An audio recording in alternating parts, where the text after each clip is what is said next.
Tano ai to yo fa tu pone, fo no be mulala funga lo to. Noni. Ke o fa ko la mari ke fa vai ke fo ke mama mai. Aro. Na mama. Ai podu na la la mama. Mo dobi. Kai mai mo fa tu mai afion. Ko do mai mahina. La. Mo fitu ya ta. Ya ke fa ma vai. Ai fonua me se vai. Ya fonua. Ya I mo ngata. Noni. E fa na mo fa te nga ke ngai me mo ui. E ka fio ta ko le nei. Ai fa tu ko ya fio. A ho no na fina nga loi. Ngau ngat. Yo ta tau e mi se a fio na mi he fu e ke. Mo dobi. Mana wa ke ai lau mari e matang yo mo ui. E do ho ko do e fu ko do mo ui. Mo dobi. Mo fa ta ba he se fin. Ko he ko fu ani me o fa ko ya. Na ke mana o mai he ka mana nga. O ho bo e fu ko do mo ui. A ho ni ko ta tau mai. Mo ni shop na ni 40. Mo dobi. Ko shop ne to to. Aro. Malo ia te. Ai wa fa se wa. Ko ke ai mai. Noni. Ko mana tu mai. Mo le sa me bha ka ngata ke mana tu ai ke te ia. Mo dobi. Ha wa ta ma ke ai ai. Ia. Ko ke mana tu mai ka ke ai mai. E fai ho mau fa ko. Aro. Mau ko ni ma be mo ta. Mai. Ko ai mai.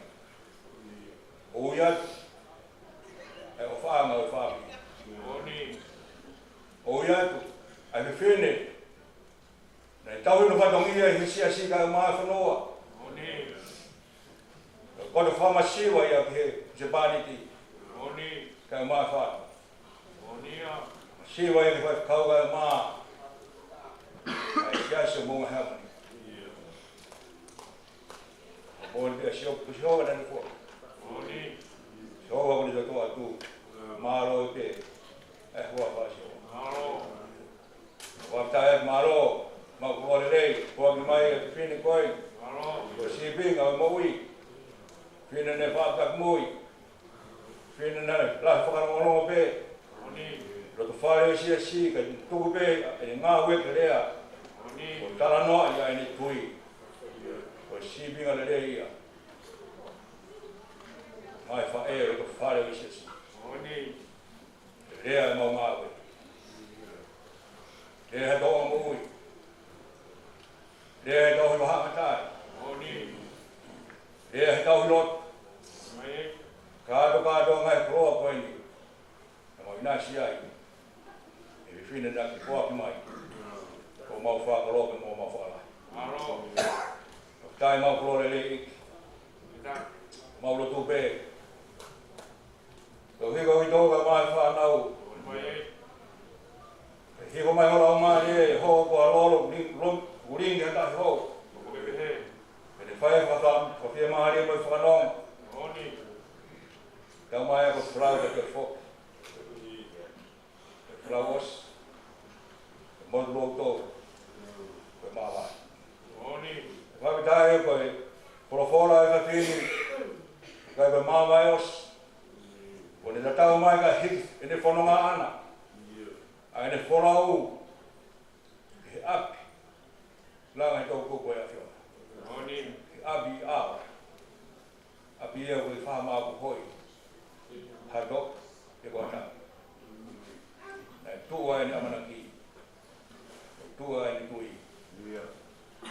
Mana mai ke mau to ro poko te fononga i tai mi. Noni. E tu to.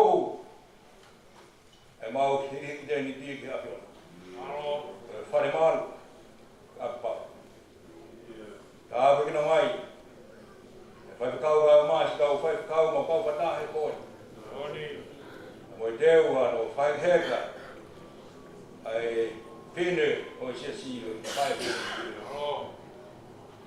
Hivo lo mari man kon. Wa deu vai via. Togo ha ma vai mo. Vai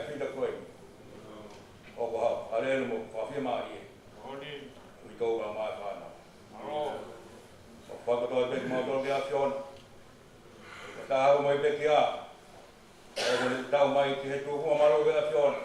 Heamoni. Mauna whakapau. Whangai ngai tō tangata. Te mau hu kai mo mana ki mo ma tua mai ki. Alo. Kio mai ako mau atua ma no fa ko fa na mo kai. Ma hu ka ga to nga ani wa fa si su. Ai ne. Si su ko mo fa bo. Amen.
Kalma,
ia Pesini.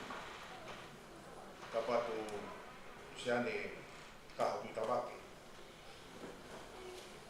Leo Fkeiki. Kapatu fapulia ma tafakula kawatoa hamata pule. Tapen ke kau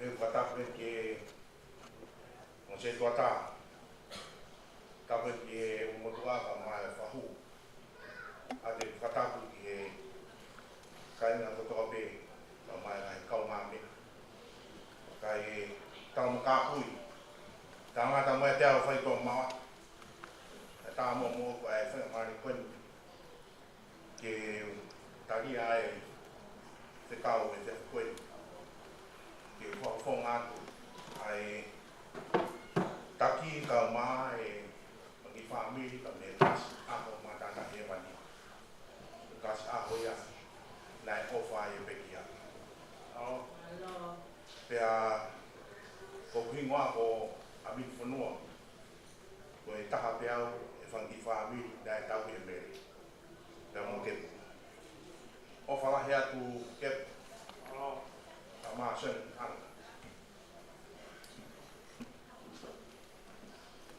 abe ko na to wa ye ya ko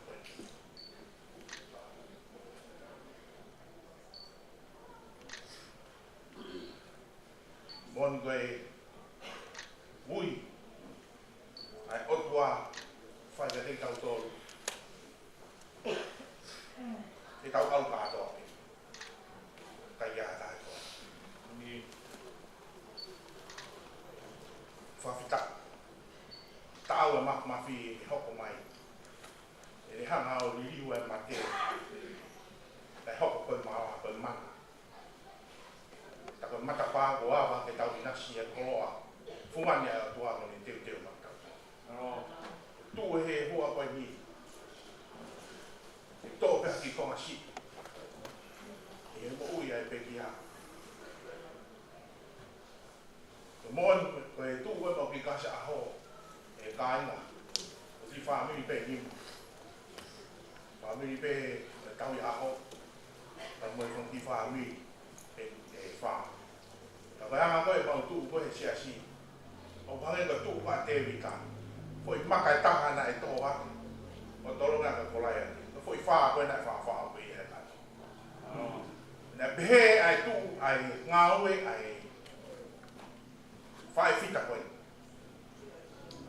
ki le ai ni ko ma mo pe ya e tai mo ko fa ya ma o ka sha o ki le a pe o pi ai ko na fa tongi ya ko ai Siasi ta fala we me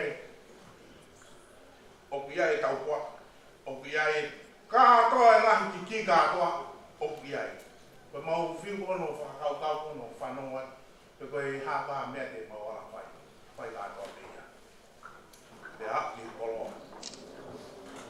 be sio que to ta ko ni to ta na e ani ha fa ma hino a fo ile ko pi ai ta to ma hino e mo to an ta o pi ai do ta hai ho fa o na ia mo o pi ai mahino ko e to ta na e of Fkeiki ho ata mai a e ko si suka i he de mo ui ta to ki ha mai ai fu a ke ai ofa hange ko ya mo fa no mo pi ai e mai ta no ma ai e ja ko ma pi ka si na ofa ki ta me tai ko e fa ha ma ka sa e ko ka me nga o ta ka ma o wa ka ha me de mo wa ba ku fa me ku pi ba ta na ma e ke ko na fe ka o me a ta ma ni ya osco mo kai fe ka wa pe ta ma ni o wa pe to to ma ngai na lo fa ka to me kai ga to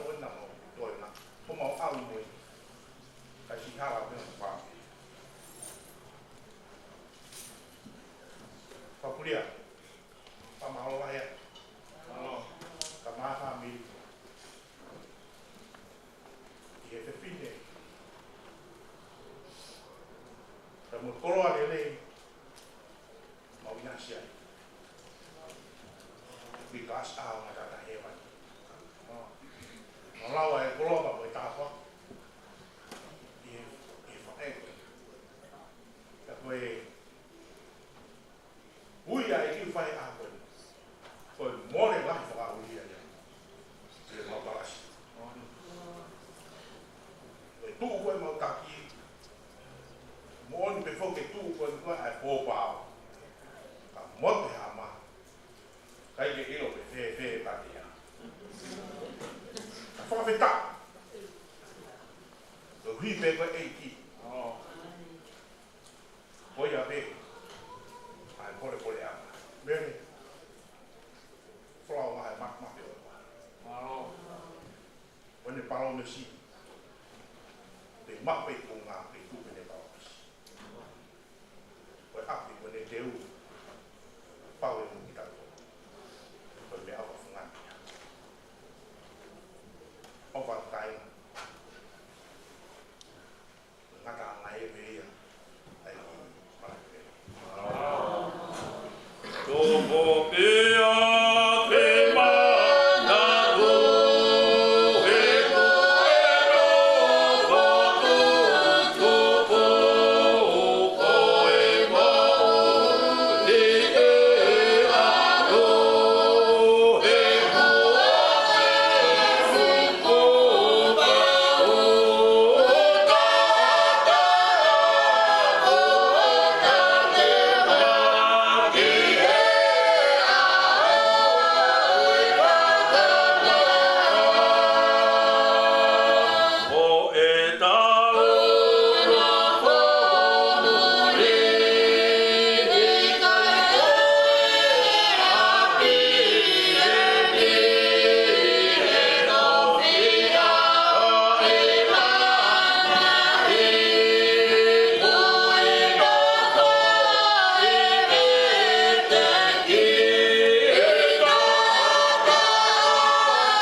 Ana sisters, ke mau hau whai ha mana to Mele, ke whae whita ko ene. Mele, we all called her Mama Folaha, so I'll just refer to her as Mama Folaha. Ko le peke mau whakatapu atu ke a kepu ana o Siasi. Whakatapu atu ke a popua. Nai tokoua me te hina o Mele, nai tonga ane. Mau whakatapu atu ki he whai whekau, mo haa taula eki. Mau whakatapu atu ke te ki mo tōna mo kotoa. Hi Mama Folaha. I miss you. I love you so much. Ki I manatu Mele e pē taha ko. Tō mai he whiawhini. Waftani ma. I went to Tonga. Pena ia Mele mo Sione mo ana and all of Mele's sisters. Pea tāma ana whakawhi ia ki he Folaha weekend. Pau I o pau alu. Pea drop off au e kui. Eke mai kui ko hai ko alki ai. Onai, oh ko Mele. Ko hai a Mele. Mele Muimuiheata me Folaha. Oh iyo, ui kia ke hao. Pea hao ku a Mele o Puaki I au. Pea o speki katoa ku wala ke hao o spend the weekend I Folaha. Nau tōtoo ko mea pe ko manatui. Nau tōtoo mai bea ku whai kie ke one suti bea we can go ia. Ko tawa peki Folaha. Mele was always welcoming, mata fia. matatalitali. And she was so welcoming into her home. Mai kai ke nei whakakeke he ia o mea ana mosione. Ko lelei taha pia mele nei whai ki ao. Ko teu lelei pia ana, ko teu lelei moa. Ko tue fo I bling bling. But ai ko tue o keki e, ta mai mele kai, tuku ia. Alo mai ana, alo mai tau wala. Pa tue o tau wala au ki e lotu. Pa au spe lotu, o kwhai pōhiwa. Ko pēni te tue o keki e. Te awa mele mai tau wala fo o ke tui. This just shows ai anga a mele. Hane ofa kia teki ki mātolo hono kotoa. And all of us friends, ana. Nā ne tauhi pe ki mātolo. As if we were her own kids. I love you so much, Mama Wahao. Kai ngala ofa iau. Ko ki si I hola ko ia. I kai te whai tau mohe taha. Every school holidays. Mau hao mohe apa ana. For one day, mau mohe. O wale piu 2 weeks, mau mohe katoa pe apa. Kefu mo mele. Mele. Malo o pito ho o whai a teki mautolo na kotoa. Ko ke au koe ia whia mali. Ka sai pe te mau. Toi asa pe kepu whai tau mohe taha. Ko ia pe ki manatu mele e o whalahi atu. Ko le peke o whakahe whakapatu. Nai osi whai e te hima koe ni. Hoki ngā ko whiona hele ko taha te au e wahi whānau a mele. Nā tupu hake pē siasini mo ana pa ngā aua pe o aku whakataha. O ki mātolo, koe whana whānau pe a mele. We're all Anna's sister. Talo ngā tupu hake, koe tauhi pe ki mātolo e mele mō kepu. Mama whalaha, ko ke ahu ko ia, ka kokoe pe, na ke whaatali ki mātolo moi maulenga ta au. Hange koe lau ai ngāhi manaku Mele. Mele was a very welcoming person. She was able to communicate and engage with everyone at all levels. Hataha lahi, hataha si'i o kawai ki mātolo. We always felt welcome when going to Mele and Gepu's house because of Gepu and Mele. My earliest memory of Mele was when it was Anna's 16th birthday. Mau aluatu tongu ke mau sleep over one night. Hange koe lawa veni. Alue one night ki he 2 weeks. Mama Whalaha was always working, but every time she came back, she went and splashed on all of us. I remember going to the arcade, to the movies for that weekend. Thank you, Mama Whalaha. We will always remember you for your kindness and your love. Every time we visited Mele, she always requested for our favorite singer, Kika, to sing her a song. And as Kika's last goodbye to Mama Whalaha, she wants to come and sing her favorite song.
Polofolahi e kamata aki.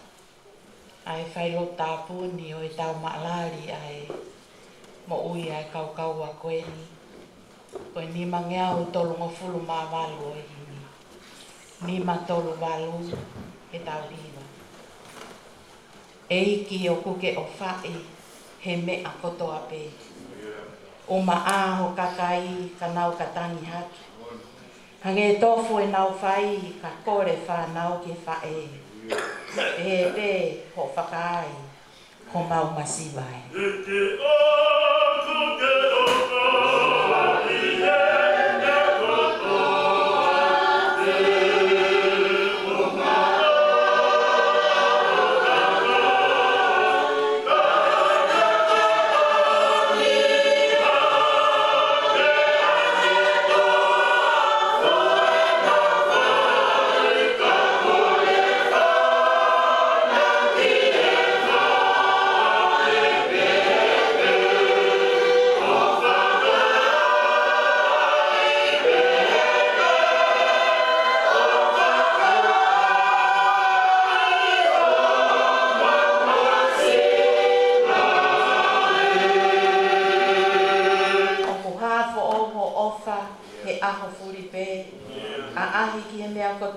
Ke whakatu maari e.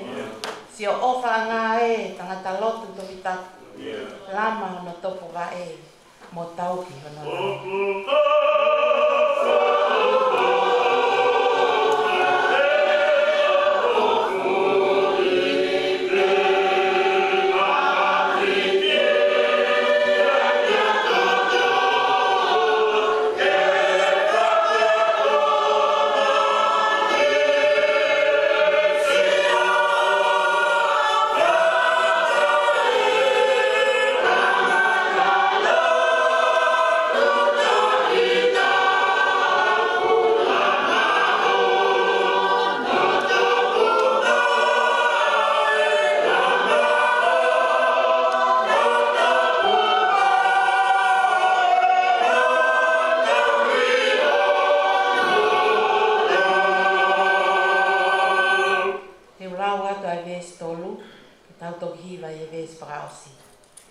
Ka ko hai e lau ho ofa, ai ofa moi fua, ai fua kisi o foha, ma o mau malusa. Ko e toko ki lumano, ko whaka mole ai, ko tonu ke mau hao, o lava ki e langi. Ves frausi. Pea une ke iui whahinga furipe, ke nau hau o mau mo ui, ho nau lau maari e. E ne whaka amui a ne i whaina o li oa. Ke toloto monu ia ai atama koto.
O tokolahi e ngahi o whiwhine ko whaiwhita.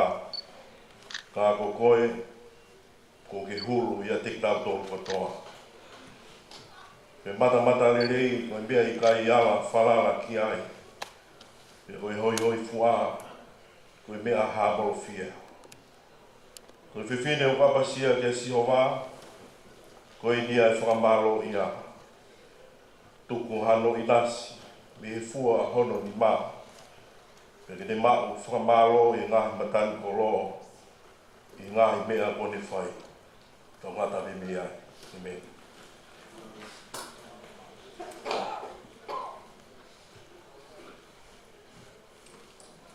Ko le peke o pūwhanga ngahi tala whakatapu kotoa pe, ko a whakakat, he ngahi whailotu ko muaki, ka mai ngahi manat meli e pōni, ka tā mo mau tolu, ke mau whakakato atu, ai whailotu, tuko e au whia pō, o e pekian, pe ko e whae whita ko e, Mele hahano ki tonga, Muimuiheata Pesini.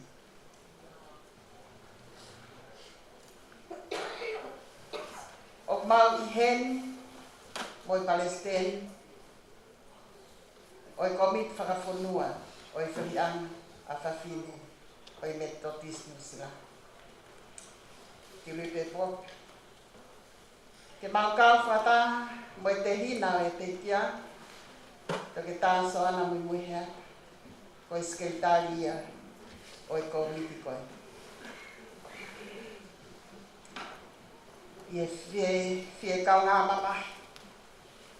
Mo ia ka maa popua, mo i whata te hina, ka maa sio siwa, mo sio saia. Ngai pōng ane. Pia te he whoki, ki he uitau, kia kepu. Ko whawhawhunga i atu, ai whaikau pule, mahenga o kalan mankau. Mai kau whaikau. Ko hipe koe ui, ko whai o tua mawhi, ma e whai whita koe. Mele Pesini. Whahauka mai e off, ai whaikau pule, ki e ui tau. Ka mai o whanau sione ka maa ana. Pea pehe, ke ngai tua whawhine. Ke ngai toko oa, ma ngai Konga. Whahu. Ka mai o motua. Ke hau eiki. Toi pea e sabateta. E tau au sia. Ai sabate o mai whai. Koe nau tō mai ai, a ki le soni koe. Ke whai pe hato kama ki ai. I he whanongo ki ngahi whailotu ki mua. Ka mai ngahi manatu melia e Siasi, mo e whanau, nei toki o si. Piau pe he pe whiunga. Ai ki le soni koe. O tokolai a ngahi o whewhine ko whaiwhita. Ka ko koe Mele. Ko ke hulu i a te knangtolu koto. Ko tui pe talaloto mai a sione mo ana, me pōni ko mo ana. Ko na whae, ko whaiwhita. Ko whae off. Pea talaloto mai a uitou kepu, ia ko mo ana. Ko hono waifi. Ko e waifi.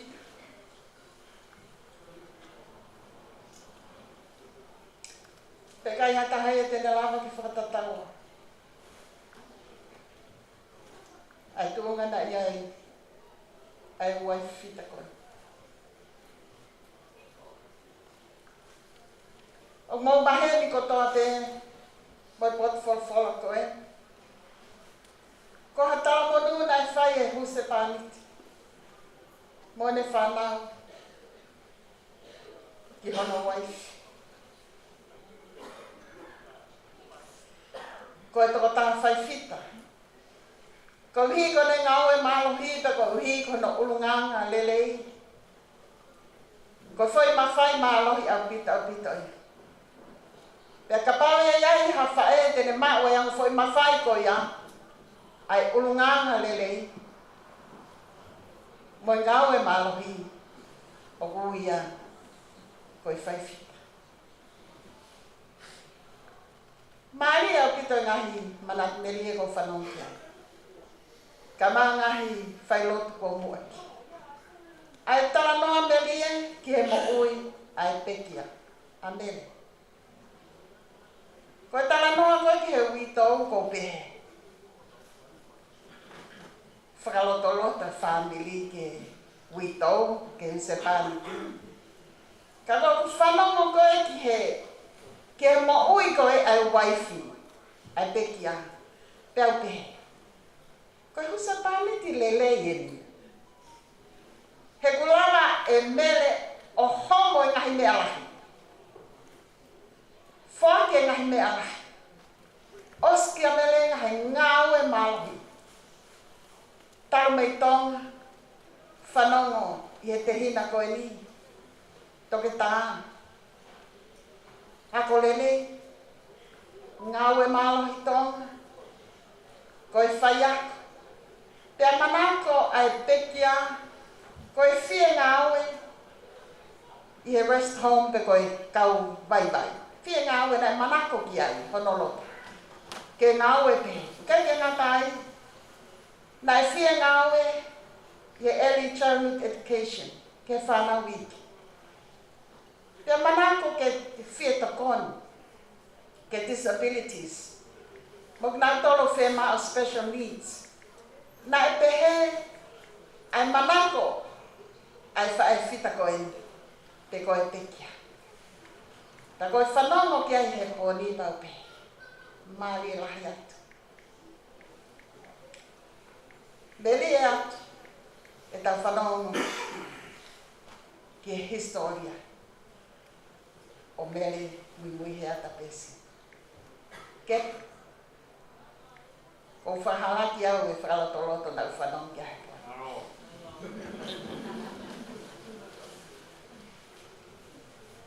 He nai uhinga whai te he hou waiwhiri. E ko hina ke loto pekia.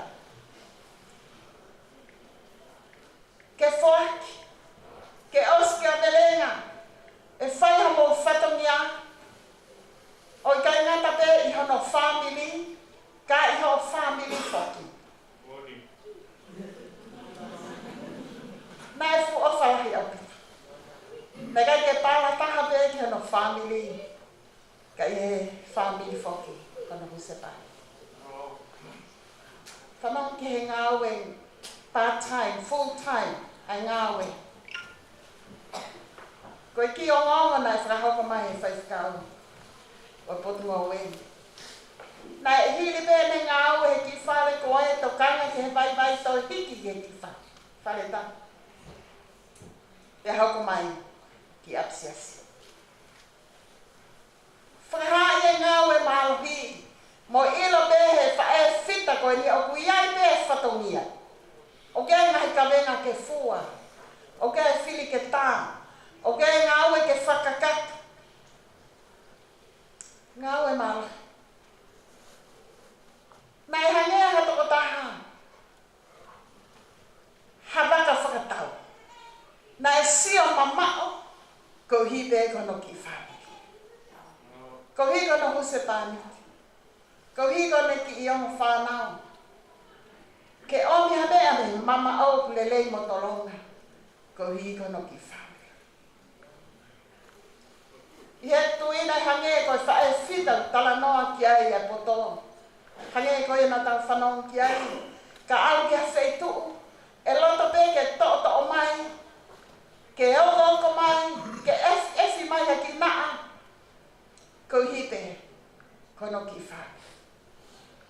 Nā le whaampe ke mā whana, nā le whaampe ke mā kona hono ki whaampe. Te hange pe koe tau whanong ki ai, koe whae fia.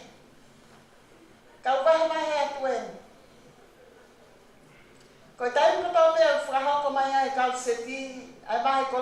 Heamoni.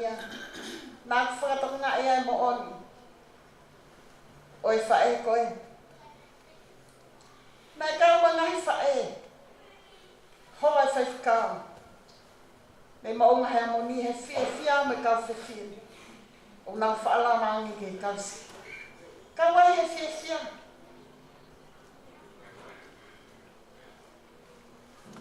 Fia kau ngā oe.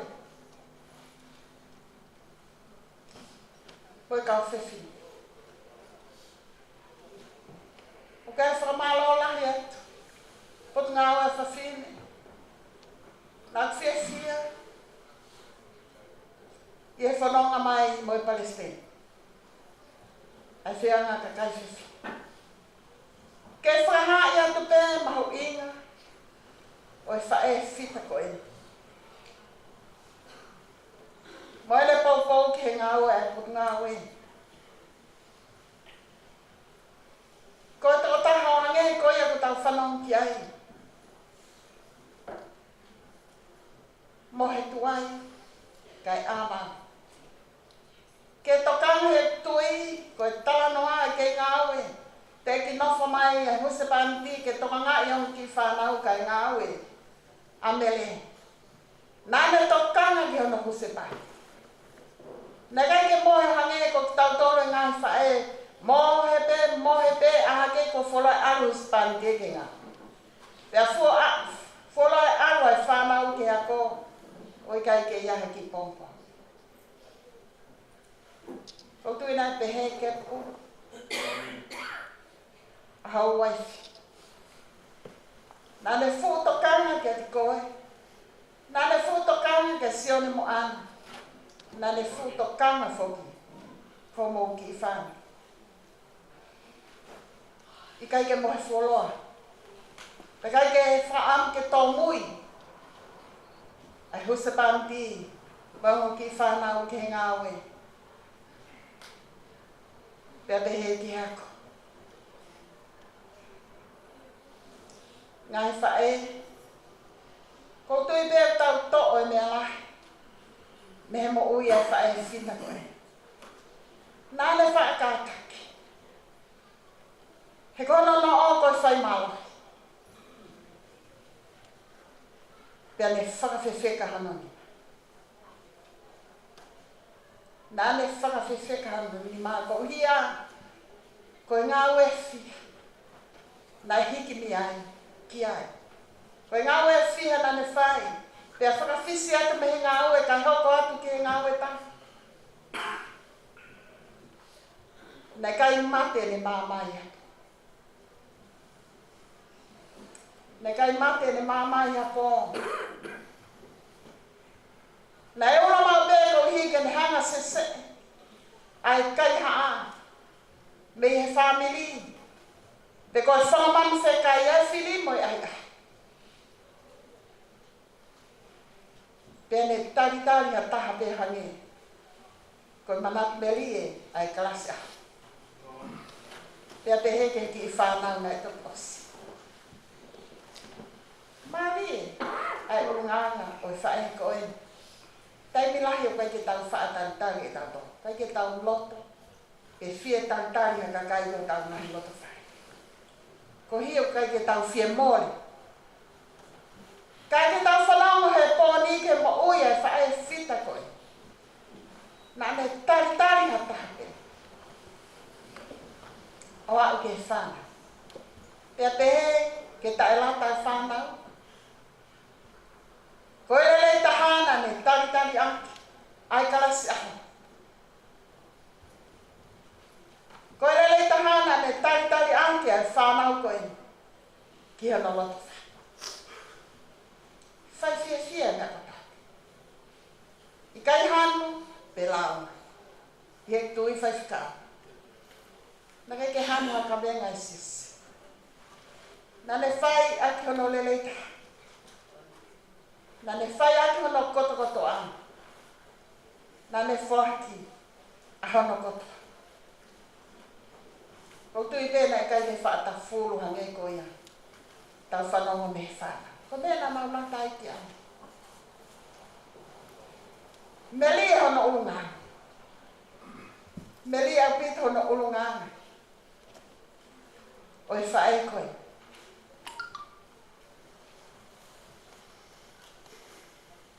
Tu hake no huse panti. Mo e whanau kou tui te kepu e whakaikui koe mo ui. A Mele. Na ke tala pekia.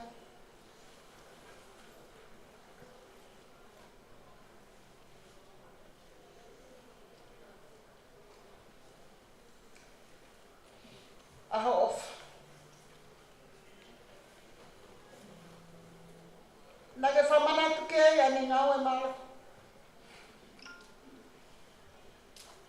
O hange e koe ako whae whita tala noa ke alis. Na e ala honongo ni ma. Whakatau osi. I he tuunga mo ke whakataka. Te koe ni mai taha ke misini ke filo filo. Ai ngahi mea maa whanai e whana. Hene sio mama. Me kai tene loto ke moko sio no ki. Na ne nofu ke toko naki.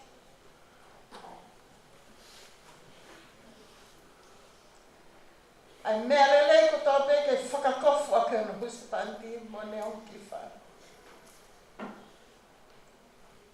Na ne ofa ki familia husipanti. Na ne ofa ke no ngahi toko waki, ka maa no ngahi tōnga ana. Hange koe wahi wahi ai toke ta. Na kai ke toi amanaki. A Mele ia ke ne whoaki ha mea pa toi amanaki ke ne toi mai ane i kai. Koe whoaki, koe whoaki. He kono maa takai koe mālohi moe langla. Te koe tala noa ki le leiho na ulunga ngā. Hange pe koe iho tau whanaki. Talitari kakai. Moe awha. Moe loto pe ke whoaki. Moe whieto kroni ke toko taha ko topi. Mahu inga au pita au pita. Ai mo ui ha whae pehe. Pe ko ha whewhine pe. I he loto whare e wha. Ko toko taha nai whalala anga. Whalala ki ai. Ai loto dong se panti i. Mo yongo ki whana. Whalala ki ai. Ai kalasi ahau. Hena ne whia fua pe mea ko toa ngai ko tau whanong ke ia. Tako aska kato ngai mea ko toa pe ia. Whano te teo e whae whita ko e. Peke toi amana ki ia. Kia taha ke whakawenga. Whai ko toa pe e ia ai kawenga. Na kai tene loto ke to tongi ake a kovi a koa. Ka koe lelei a tāte. I he taim ko toa pe o whahoko ai. Ahano whatongia. Nā ne whakaapa i e toko taha. I he family he siasi he ngau e anga nane iai. Pakai ko hataha ia he tui. Nai alhoro ke ngahi api. Ke mamawai hano taimi. Pe whanau tala noa ki ha mea au kovi. Pe whamore ai ha taimi o taha. Ke hūnoa ia ke ngahi lotwhai. He nane tokanga ke ne ngawe. Nane tokanga ke ne ngawe mo no family. Nai loto pe. Ke oa te ne mau noa e tai. Ka ne ngawe aunga ake tai kotoa. Koe whoke ngai whaeni. Ka pūre te whanau. Koe te tokanga ki te kia. Ka lau aho e nau pūri. Te ka nonga pe kita. Whie mai. Ka kautui koe whae koe ni. Nai fu mahu inga ki ai, ko whewhei tūna i ai ang ki whana. Asione mo ana. Ke iloi pe whei tū. Ke iloi e taino ku whoki ai ki api. Ke iloi o Mana malu. Kana whai ai au aunga. Kalau terhai ke ako. Ko hike maunga ka hau lelei mo amana tu lelei. Mahana ang ki whana. Koe whaena e tala noa lelei. Nane fia mau ke fia e matanga ia. Hale koe mahi na whanong kia. Koe to'o no mutu koe koto pota. Koe mea to'o mai me hono mutu. Koe koto lelei atata. Te ihano funga e lelo. Koe la o wha. Nane tala noa. Fese ki tauto. Mahuinga nge aho koe. Ka inga mahuinga nge aho e pekia. Ie aho e whanau. He koe aho e te tauto ai historia mo ui ai pekia. O ngongoa. Nai fese e te mo. Nai fese e te mo ui. Ko mea utala ai mahuinga e aho koe. Aho e pekia. Koe tamni ko ngai pekia. Koe ke tau fie whanong. O ko kaweni i he pekia, ai whae fita koe ni mele a nge whaunga nge koe whanong. Ke tala noa i kono urunga ngamo ni mo ui. Lolotonga ni mo.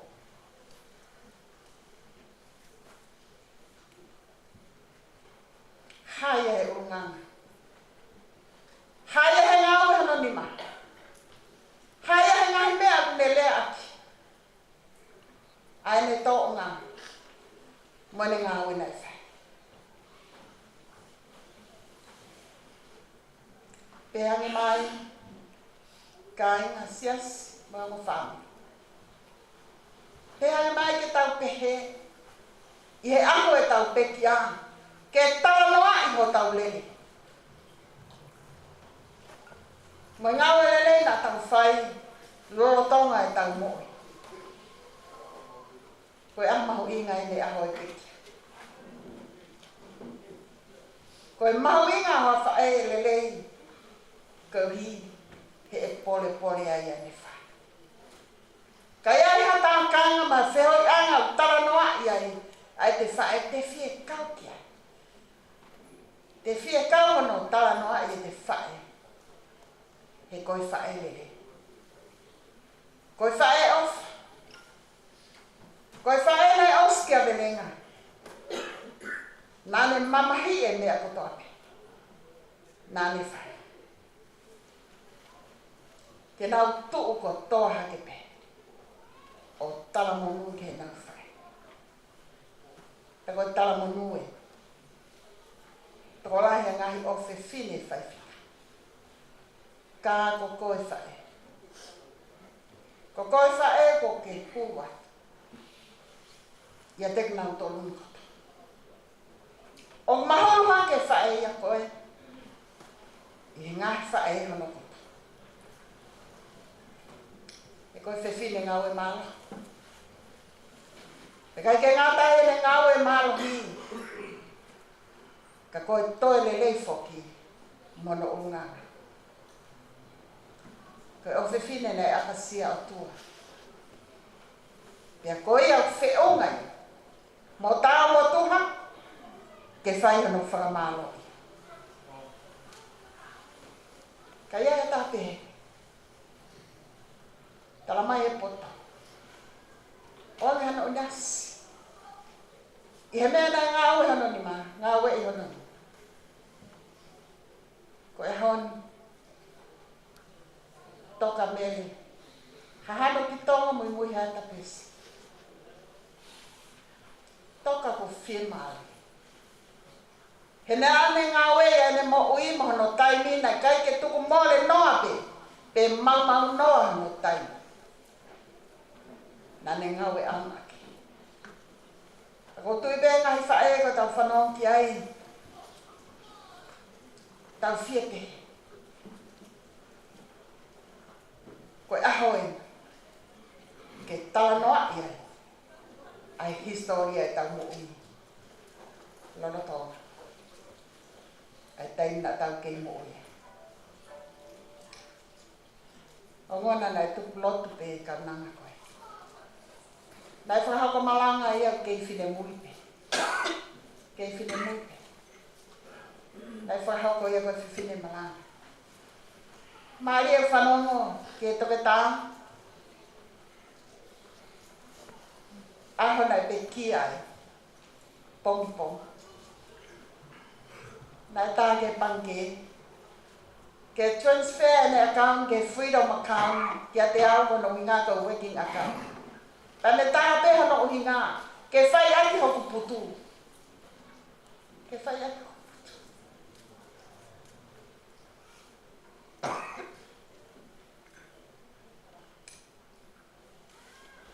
Tā koa tane te peke. Nai ke loto ia ke whakao sia mongo whanu. Ta koe Heamoni, nane te pe iki. Transfer pāna. Ke freedom account. I'm dying. Whima uia ke whai aki. How sweet. E whanonki ai. Koe taimi lahi whoki. Hoko ngai mea pia pa tau whakao ngongo tau tolu kia tāke ke au. Whai e tau kami. Pe fua ngai mea koe. Koe, osma, mau mari. Koe taina e tokoto ai. Koe taina na ne te wai ono ako. Mari a pita whanonki. Mele, hangete koe lea ko whai, ka hoko atu e off. Me wheanga whawhine, o i metodistus la. Ia te he me whai kau pule, o i wahenga o kalani manuka. Whatawangi o tua mahi. Ke omkeles maau, uito. Ka maasione mo ana. Ngahi toko wang ka mai, ngahi tuonga ani. Moi family ko toa. Te teo ke whama opo e whai kau e pot ngawe. Ai historia melie. Mono malanga e whamawai. Oi pekiani whatawangi a tua mahi. Ke whaforu ke lesi motor. A ke nonga mo e whiema. E huafa tamai mo e ao. Mana mali masa. Amen. Kahi pehimi. Kore ke whai kau sia mahalo. Ke whai e tau rotu. O watu e whai mai tamai he mami kai ke lesi eke. Wholohola himi tuku. Ai mea whaeki. Whamawai na mo Mele. Siasi. Poni ni mangi au whaanga fulma whaa himi. Ni ma whaa. Ngā ngawe atu hanga o whai. Whina ngalo he tamai. Hala he whawai ho tau eiki. Tāu mo se māniti. Oh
nā koe te tuanga e kau pekia. Koe muianga ia koe takai kui. Koe hupanganga mai masiwa. Koe tai tauanga ia e o tua. O halotu pia moknau tōru o moro miwa e kia. O mau patai atu e pukoloa laki. Koe e fiat koe e o tua. Taro mea ni fia fina. Ange koe parowe ko mau panonge ai e tua. Ange ko pe havaka uta koloa a e ni ngoto mai. E a hau e o tua tau e taulanga. Pe a whakahifo mai ai le reiki heke. E mau whawhetai ake a kiona e mau panongo. Ki e uni le lei na whakoroa ake a kiona. O kaunanga e o tua. E mau whawhetai ia. Koe ko aka ai a Fiona i he mo ui. A Mele Muimuiheata Pesini. Fotu mea e off. Fotu mea ai fie tokonu. Fotu mea deia e o tua e Melino. Fotu mea deia ai fie. Na maunofo pe o whanongo e o tua mo tānaki ai le rei ke. Ua tufa mai e ki nau tolu ko nau manawa mai e ki atua ni. Awhiona ia e o tua ko ke pō mai ki te ki mau tolu e koloa ka ko mau koloa ia.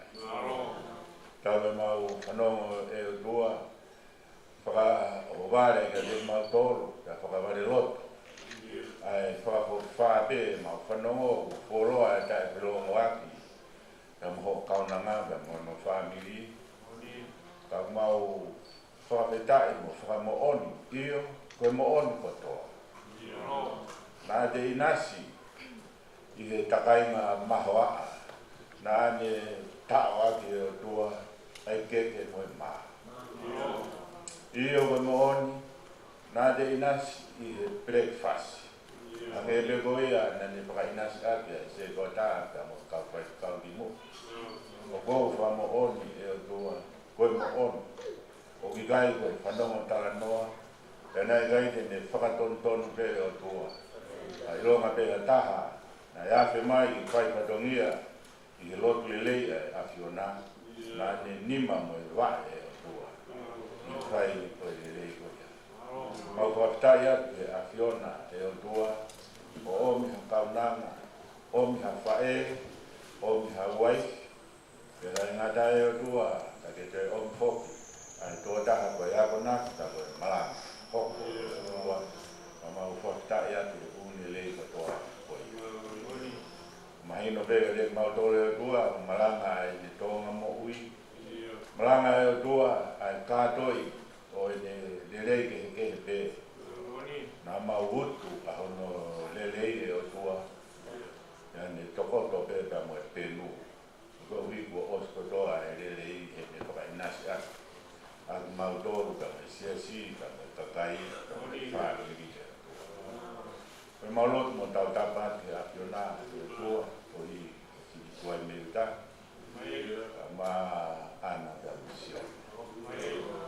Mai nane ilo e whai e whetang nema, fia, ka mo e langa mi mamani e o tua e whoronga di tāni di. E au te taimi ko wetea. E a mau whakatai a te a Fiona. Nani hoko pe e o tua koe whae fita. Whamoni arna ta ingata pe. Ia sione ta mo ana e o tua. Koe hae konga maana ne mau, koe tō hutu, koe hae o tua. A tihiki, saspani. Na e mau. Ke nau inase me whamiri. Na e vahe ko toa te o tua na inasiai. Ka mok nau tola e whanau na e unga ki ai. Te mau whakatetai ati. Ka mai maki, mau kore ki a Fiona. E ke poa ki iwai te, ke ka mai. Ka koe kuse pāniki e o tua. Ka ku hoko ai ne mo ui, ke e po ke taha koe ui tō. Ka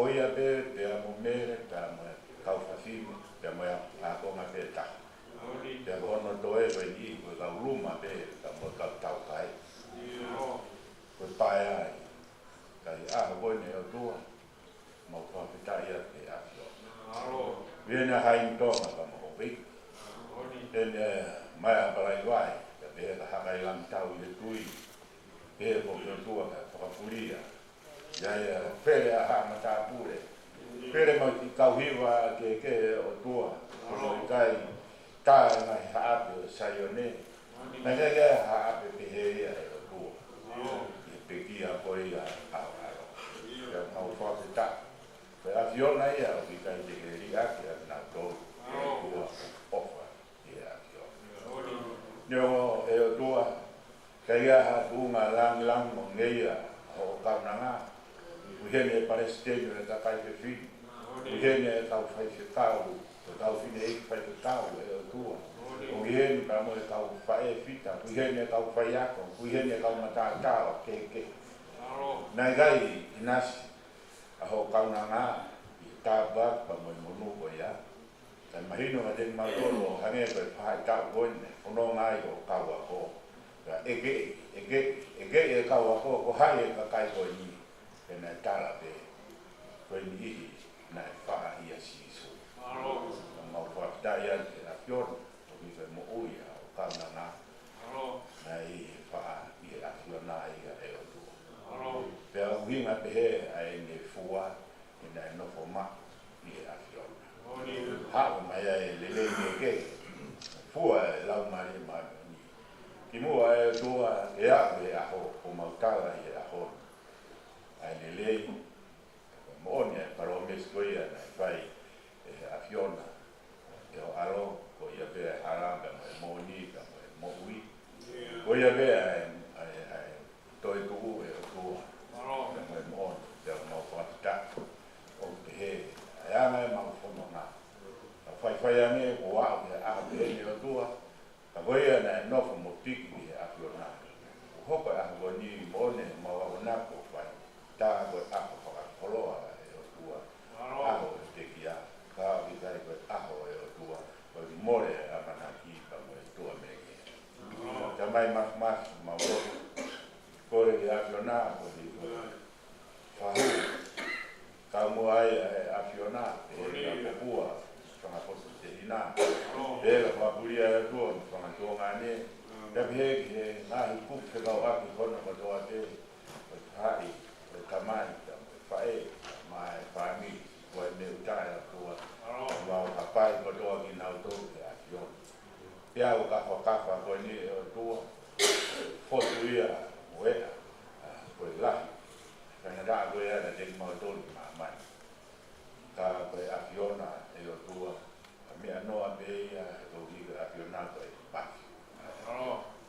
mo ko ni afiona e o do ko iko e na patongia hono do pe o tua mo fa te be ni fai tau e o tua o mo wen amana ke ni fa ka na patongia hanga mai ni a pompomi o marot mo ko e a fiona o ane i mi ka na e poto ka mo krese o tua e va o ia ka mo e do mo ui ai kaunana ko e ko fa e fita do ba Pai lo ko ia Mounga Heamoni ko ma o ni a ku e a ko mi e mo tai a to i pai ia ko ke pai ka pule lo pai ia la va mai e to pai e tau te mo toka ko i ko na te mo fio na pai pa ni o si Mele te mai ma io ma o fa mo wa be tu ma fa mo ja ko ya fiona to tu ngai ka pe kia mo ya ngai ko ta lai tu mo te ga dia de tua ai ka nangani ta pe he ga te ma do kon ko do be mana ke ma tu ko ko atu e tua na ka do ngai na to ko atu pa pai ko do ko re i wa fa a si su krais ko ma fa mo Iglesia do Vigo Jesus Christ o para rua tamai fio como la mare mano que ia de tanto o to de ia o sana amen.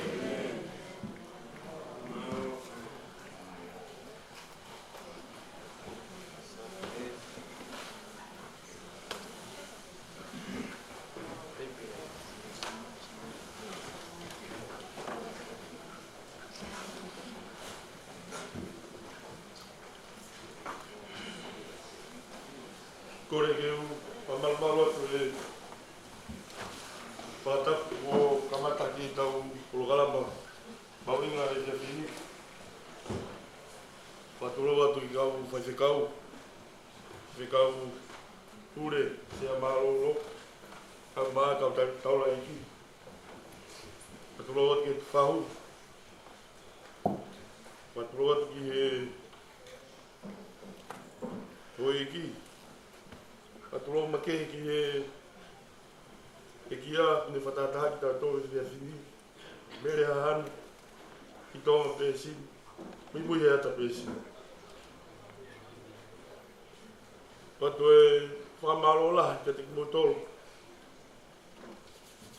ka whai Fkeikau ka taula eki kai ngā lotu o Heamoni kai ngā ofa maheni so mutuko mō taimi ka mō lava mai ke tau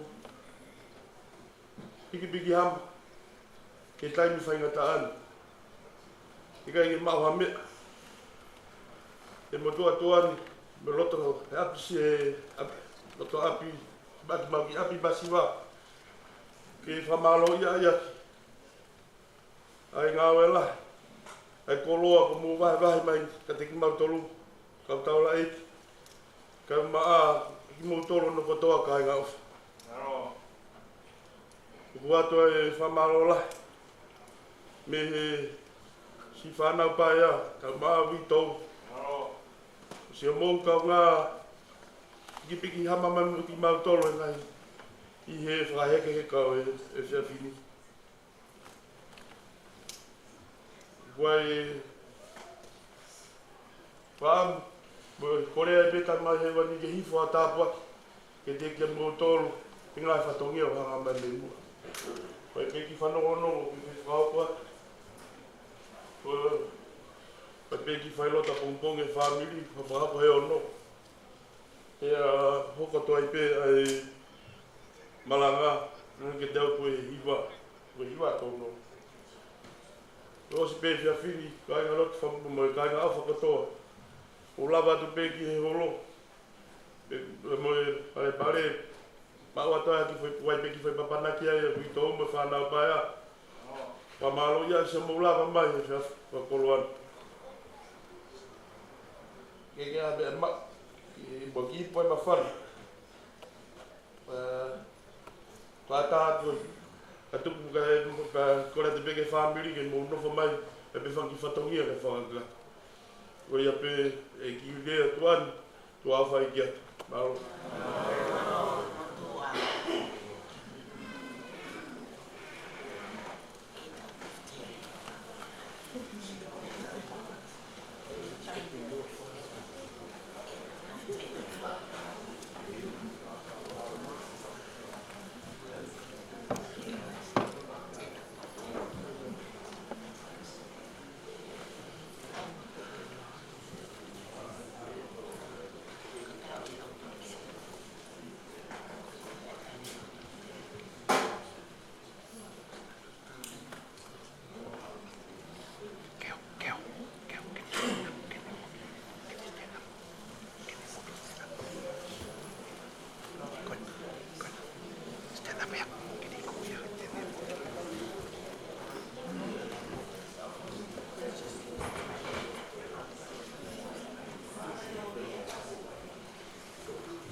Ora ki Siasi mo ka ta whaelo te whamiri o bongi ono mo tuli mai e tau whawhea o te Mele me ai i tai ni whae malanga.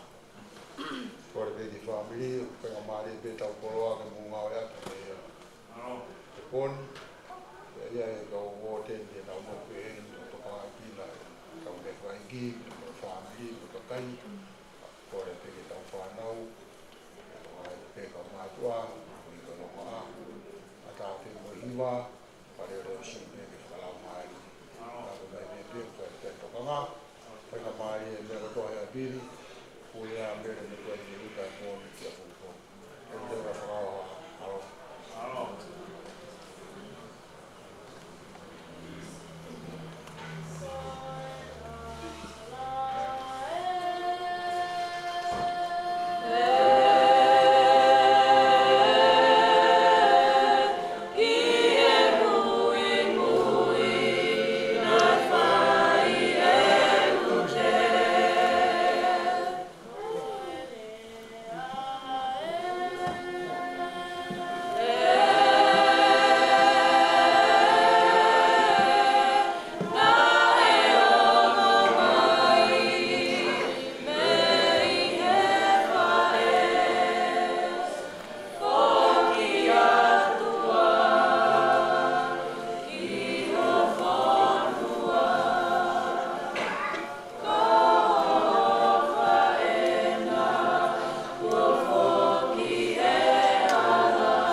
Because